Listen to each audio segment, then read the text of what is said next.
Papakita ko sa inyo kung ano yung mga ginawa, how much yung binayaran, and kung anong magagawa nyong way para at least hindi kayo mataga ng kasa. No? So eto, pakita ko sa inyo. Hey guys, good morning. Today is December 6, 2025. Bale, pupunta tayo sa Ford Cainta para sa ating first PMS ng ating Ford Everest Trend 2025. Today is exactly 6:23 a.m. So estimated arrival natin doon is 7:35. So bali magre-reset ako ng aking trip.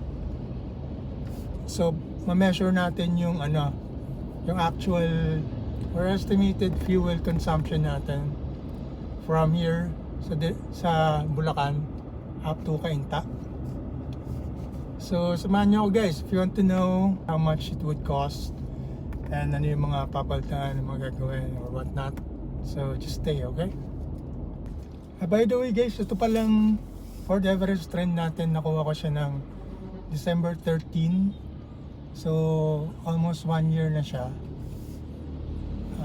ilang days na lang, and nasa 5,557 kilometers pa lang yung natakbo niya. Kasi work from home lang ako, so bihira ako siya magamit. Pag may lakad lang, ganyan, kuwari may tugtog kami or may lakad every weekend or something. So yan, kaya mababa pa lang yung mileage niya, and I expect na wala masyadong papalitan dito. Kung meron man, malalaman natin mamaya, but hopefully wala masyado. And so far pala guys, masasabi ko na enjoy naman ako sa pag-drive na itong Ford Everest. Lalo na, or kahit sa mga tight spots, kasi madali siyang i-maneuver or i-maneuver. Magaan yung steering wheel, and you just have to watch out kasi medyo malaki nga siya, so baka sumabit-sabit ka.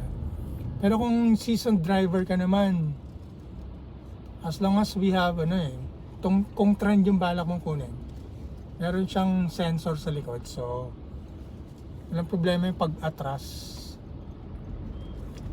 Yung pag-abante naman, wala sa tight spots, tight streets, kaya naman kasi matatansya mo naman after a few days or probably weeks of driving this. Pero much better kung may sensor din sa harap yung makuha mo, like yung, not sure kung sport meron na nun, pero yung titanium sure meron. Other thing na nagustuhan ko dito is yung PMS, number of PMS required in a year. So it only requires 1 PMS or every 10,000 kilometers, whichever comes first. I mean one PMS a year, unlike others na twice a year, which is a hassle for me because I work from home and Mondays to Fridays, so big advantage for me. And kung tutusin, I think mas tipid siya kasi once a year lang or every 10,000 kilometers.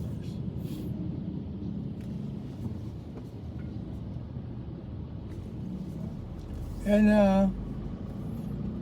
matipid din siya sa gas actually, or sa diesel actually. If you're more into city driving, you can just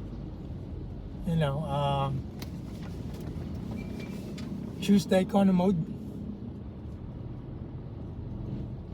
para medyo hindi ganun ka-responsive yung engine. I mean, mabagal yung arangkada, pero that's how it's supposed to be kasi street lang naman. most of the time, stop and go on traffic, you know.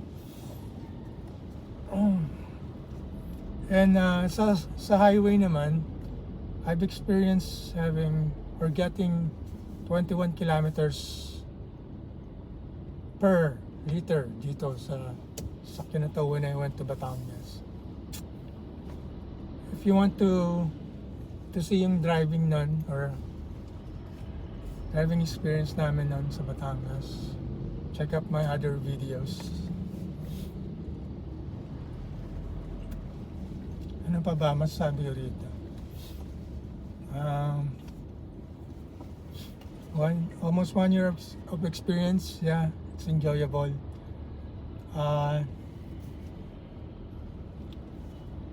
Pag tumabi siya sa ibang SUV, Montero, di sa Navara, mas malaki talaga siya. And mas macho tingnan, you know. Lalo na siguro kung napalta mo na yung rim and tires mo. O medyo nakalabas ng konti. Pero next project probably. Ito naka-econo mode lang ako pero matakbo ako ng 40 kilometers. So mabilis pa rin siya. So meron pala siyang 4 modes. Meron siyang normal mode, meron siyang eco mode, meron siyang tow, and meron siyang slippery. So yung pinakamalakas sa kanila is yung tow kasi parang pag maghahatak ka or something. Pwede rin siya sa mga akyatan, ganyan. Maramdaman talaga biglang lalakas yung hatak. But if normal lang, you can choose normal mode or eco mode.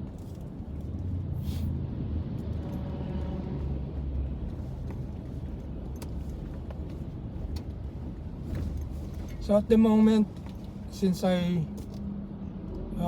started driving, meron tayong 11.5 kilometers per liter consumption. That is because medyo tuloy-tuloy pa yung biyahe. But if na-stuck ka na so medyo bababa. So what I mean is talagang medyo matipid siya. As long as medyo stop and go yung traffic and not totally yung naka-stand still, matipid actually.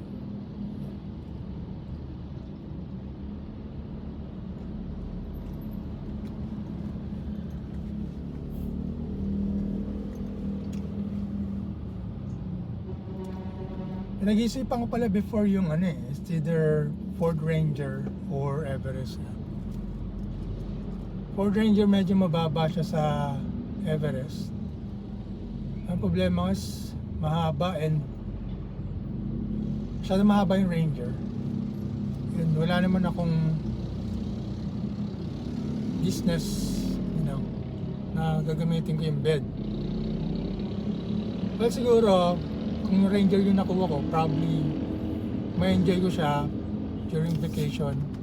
Masama ko yung mga dogs ko. Yung mga dogs ko sa likod, walang problema. Well, dito rin naman, kasi there's a possibility that they would scratch it. Yung interior, whatever. At may nabibili namang parang sapin.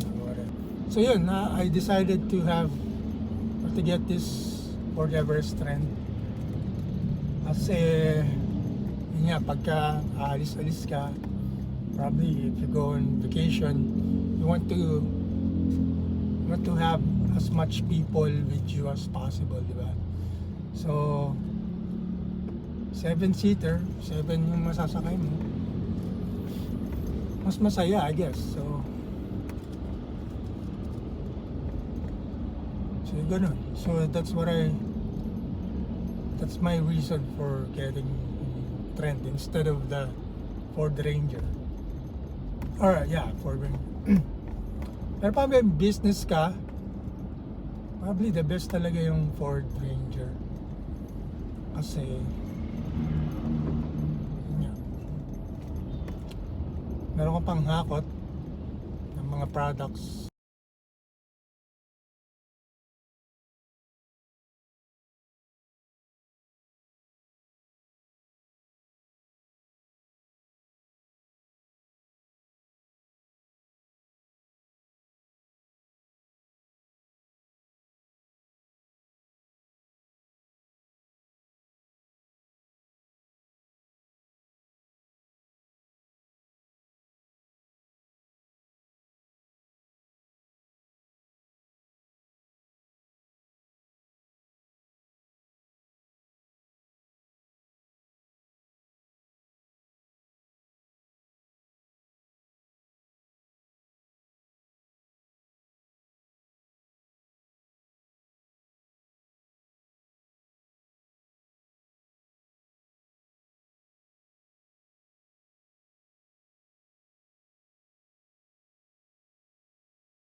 Ford Mustang.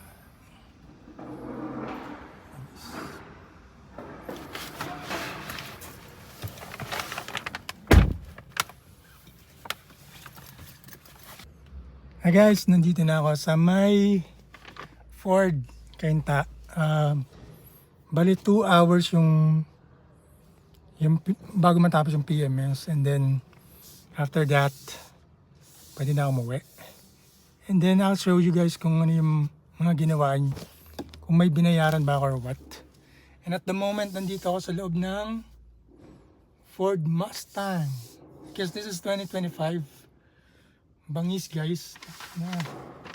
Sarap. Someday, I'll have this car. And yeah, sobrang lupit. Sarap siguro patakbuhin ito, no? Hi guys, so bali nakauwi na tayo from Ford Cainta. Bali, ito yung report ng PMS. And papakita ko sa inyo kung ano yung mga ginawa, how much yung binayaran, and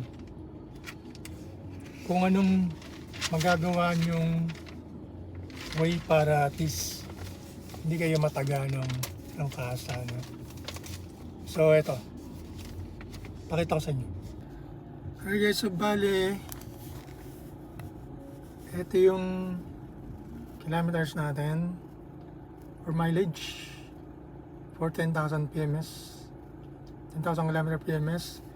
Currently we have 5,633. Not sure kung accurate yan nandito, pero ito kasi 5,633 na. So ito yung mga ginawa or inspect. Yan yung lights, wiper blades, fluid level, belts, hoses, mounts, tire tread, brake wear, brake system, steering, suspension, exhaust system, drive, battery, chinek din nila, okay pa naman kasi mag 1 year pa lang to. Ang suggestion sa akin is 2 years lang yung battery, so baka magpalit ako next year. So ito yung parang cutting service na. Bali nag-brake cleaning din, naglagay ng oil 8 liters.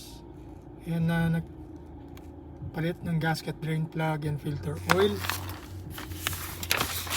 Ito pa yung mga chinek nilang iba. So yung usual lang naman, chinek nila yung interior. Ito guys,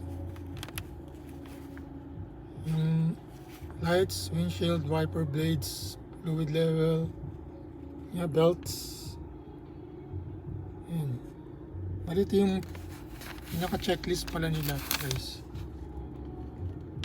So pasado naman lahat. At ito pala yung binayaran ko. Magulat kayo, baka sabihin nyo, ito ba yan? Ito yung binayaran ko guys. Makita nyo, 0. Bali wala akong binayaran ngayon.